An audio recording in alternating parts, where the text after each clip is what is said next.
wir zeigen, oder vor sich hertragen und wir werden in unserem Zeichen wieder siegen.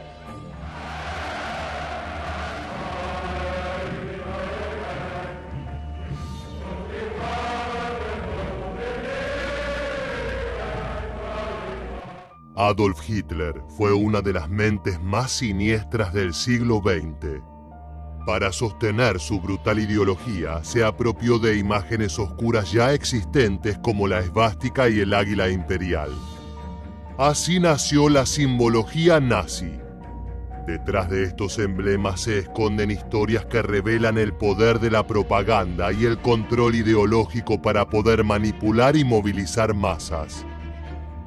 En este video exploraremos el origen y significado de estos símbolos, muchos de los cuales han sido prohibidos y aún hoy resuenan como recordatorios de uno de los capítulos más oscuros de la humanidad.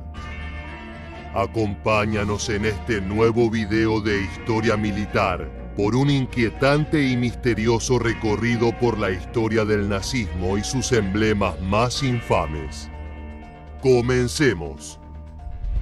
The Nazi signs and symbols seem made for each other, homogeneous, as if they'd been created by an agency.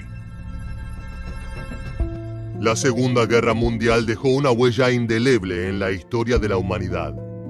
Millones de vidas fueron arrebatadas en nombre de una ideología que se basaba en la supremacía racial y el odio.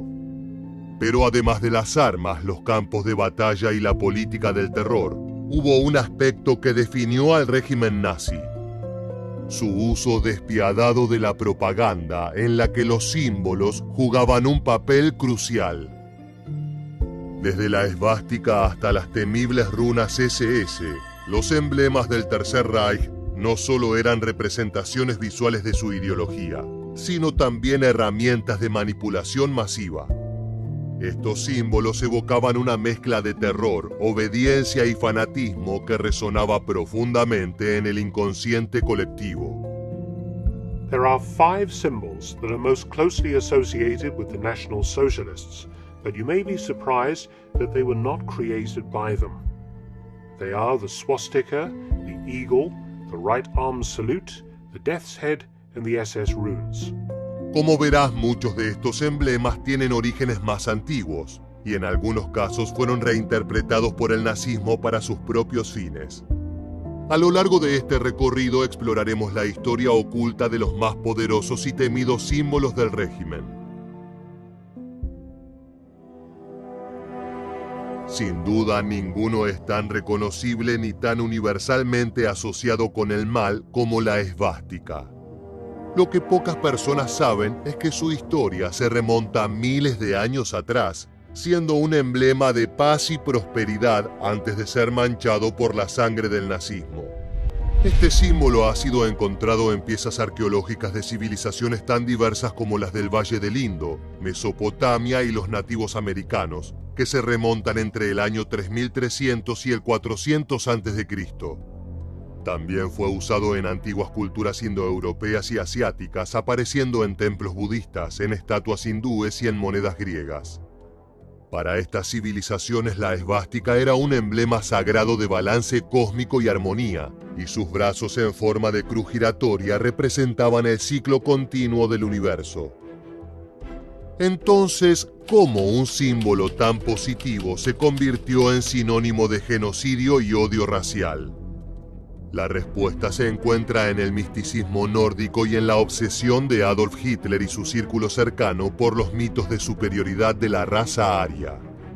En el siglo XIX, el arqueólogo alemán Heinrich Schliemann descubrió este símbolo en las ruinas de Troya, lo que llevó a muchos estudiosos europeos a relacionarlo con las antiguas tribus arias, que supuestamente eran los antepasados de los alemanes. Cuando Hitler adoptó la esvástica como emblema oficial del Partido Nacional Socialista en 1920, la rotó 45 grados, convirtiéndola en un símbolo de poder. Dejó de ser un emblema estático y pacífico para transformarse en un ícono dinámico y agresivo que representaba el renacimiento de una raza pura y superior. La esvástica se convirtió en el centro de la bandera nazi, rodeada por un círculo blanco que simbolizaba la nación aria y sobre un fondo rojo que representaba la sangre derramada por Alemania. The adoption of this symbol by the Nazis was a masterful piece of marketing, perhaps the most successful logo in history. After all, no matter where you are in the world, if you see a swastika, and regardless of its use, you can't help but think of Nazis, even 80 years later. Irónicamente, al adoptar la esvástica, Hitler condenó al símbolo a ser asociado para siempre con los horrores del Holocausto y las atrocidades del régimen nazi. Este ícono en su forma más siniestra sembró un terror profundo en el corazón de millones. Para los judíos en la Europa ocupada, el simple destello de ese brazalete nazi, con su odiosa cruz negra sobre un fondo rojo, era una señal de alarma, una advertencia aterradora que les erizaba la piel. Al verla no había tiempo para pensar. Era una orden silenciosa pero implacable. Correr, esconderse y desaparecer. Como un oscuro augurio, la esvástica anunciaba la llegada de la muerte, del sufrimiento sin límites y de la persecución más despiadada que la humanidad había visto. Un símbolo que para quienes eran sus víctimas se volvió el preludio del horror. Desde el final de la Segunda Guerra Mundial, este emblema ha sido prohibido en varios países, aunque su uso sigue siendo una herramienta recurrente para grupos neonazis y extremistas. Actualmente en Alemania su exhibición está estrictamente prohibida bajo el artículo 86 del Código Penal, que regula la exhibición de símbolos anticonstitucionales, incluidos los emblemas nazis. Existen excepciones para fines educativos o artísticos, pero el uso público, como en manifestaciones o en productos comerciales, está severamente sancionado. Incluso se imponen penas de prisión de hasta 3 años. Austria, donde nació Hitler, también tiene vedado el uso de la esvástica bajo la Ley de Prohibición de 1947, que busca evitar el resurgimiento del nacionalsocialismo. Francia e Italia también la censuran en contextos que inciten al odio o al racismo, aunque sus leyes no son tan explícitas como las de Austria o Alemania, la cuna del nazismo. Sin embargo, en India y otros países asiáticos donde la esvástica tiene un origen religioso, su uso sigue siendo común y no está prohibido. Incluso se lo considera un símbolo sagrado. Esta águila imperial es parte fundamental de la iconografía nazi. Este ave ha sido utilizada como símbolo de poder y majestuosidad desde los tiempos de la antigua Roma, donde era el emblema de las legiones imperiales y representaba la supremacía del Imperio Romano. Ellos veían al águila como un ave de los dioses, un símbolo del sol y la divinidad. No fue casualidad que los emperadores romanos se rodearan de imágenes de estas poderosas aves. Con la caída de ese imperio en el 476 d.C., la tradición del águila fue adoptada por el Sacro Imperio Romano Germánico, cuyo objetivo era perpetuar su gloria y poder en los territorios de la actual Alemania.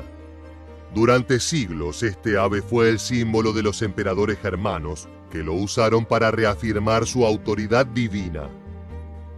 Cuando Hitler llegó al poder, no fue difícil para los nazis adoptar el águila como emblema de su autoridad. Lejos de ser un mero adorno decorativo, se representaba de manera imponente, mirando con fiereza hacia el horizonte mientras sostenía una esvástica entre sus garras, la versión nazi modificada del símbolo original. Esta imagen combinaba para el régimen el poder militar de Roma con la supremacía racial de Alemania. El Reichsadler no solo se usaba en uniformes y banderas, sino que también decoraba los edificios más importantes del Tercer Reich, desde la Cancillería de Berlín hasta los campos de concentración. Un ave que suele asociarse a libertad, adornando brutales sistemas de exterminio donde miles de judíos morían masacrados. Era un recordatorio omnipresente de la fuerza del Estado y del control absoluto de Hitler. Sin embargo, cuando el Tercer Reich colapsó, el águila nazi fue destronada, esperemos que para siempre.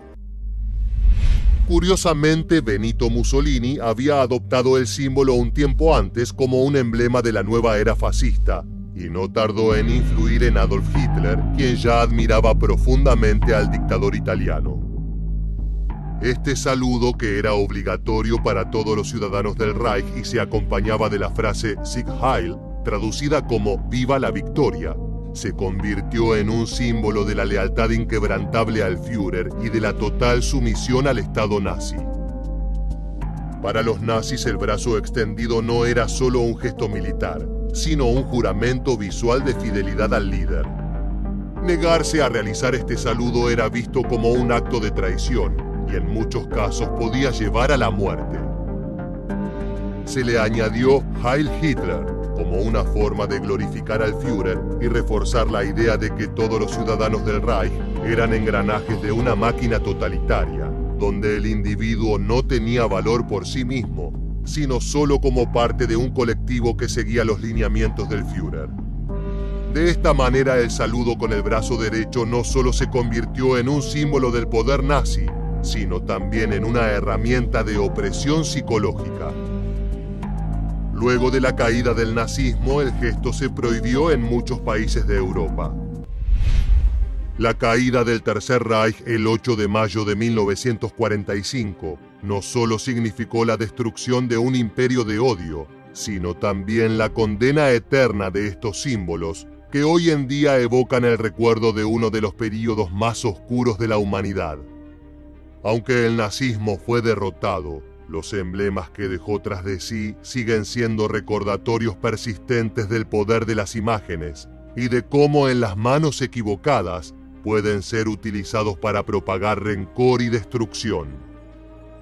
Llegamos al final del video y te preguntamos: ¿están prohibidos estos símbolos en tu país?